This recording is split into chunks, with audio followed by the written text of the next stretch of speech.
Top stories today, the growing threat from North Korea. Sources telling Fox News the Pentagon is ramping up security and resuming the implementation of its missile defense shield.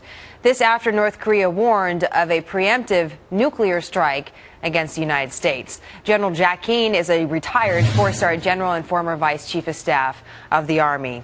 Are we safe, General?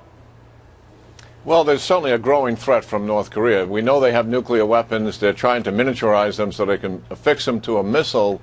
And they've developed missile technology, which they just tested back in December, that is attempting to reach the west coast of the United States, obviously to include Alaska and Hawaii. That's where they're heading. We have to take that threat seriously. So these interceptors that we understand are going back into place, or they're being placed in Alaska and California. How good are they? Well, our missile defense technology is the best in the world. And you saw a display of that to some degree with the attack on the Israelis, because the technology they have and what we have is very close. So we do have the capacity to knock those missiles down, to be sure, and certainly thickening that defense land-based. But we're also thickening the maritime and sea-based defense as well. We've heard so many threats over the years from North Korea, General Keane. Why do you think this time is different, or is it even different? Well, it is different in terms of the evolving nature of the threat, as we just discussed. They're increasing their capacity and capabilities.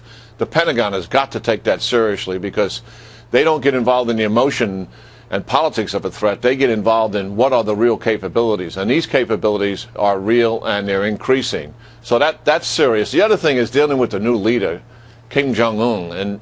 And we still don't know a lot about him, and his reign is developing right before our eyes. But he's out seen an artillery site just recently, which is the same site that fired in 2010 on the South Korean island where they had casualties there. And the other thing is they have a new president in South Korea, and usually North Korea has some kind of provocation after a new South Korean president takes office. So we don't know what he's going to do, but I suspect he's going to do something in the next few weeks or months. What's also concerning to many analysts is the relationship between North Korea and Iran. There's certainly a lot of focus on missile interception on the West Coast because of the geography with North Korea. But what about our East Coast? What about their relationship with Iran? Should we be looking elsewhere besides just Alaska and California to beef up our defenses? Well, the Iranians certainly, as we all know, we've talked many times, are developing a nuclear weapon. They have missile technology, short, medium, and long-range missiles, that can deal with their entire region and also reach into southern and eastern Europe.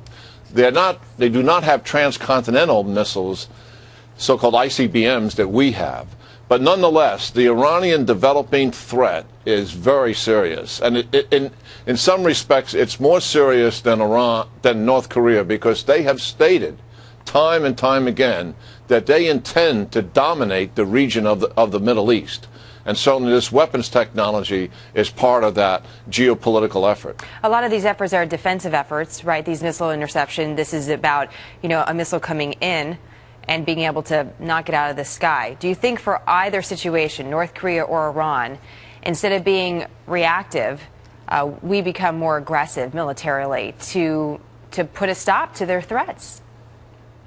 Well, I think geopolitically our objective in North Korea should have been for some time regime change. I'm not talking about military force, as you suggested, but a significant geopolitical and clandestine effort. That should always be our goal, and do that in cooperation with the South Koreans. And certainly as it pertains to Iran, I don't believe for a minute that we should permit them to have a nuclear capability, given their stated, clearly unequivocal strategic goals.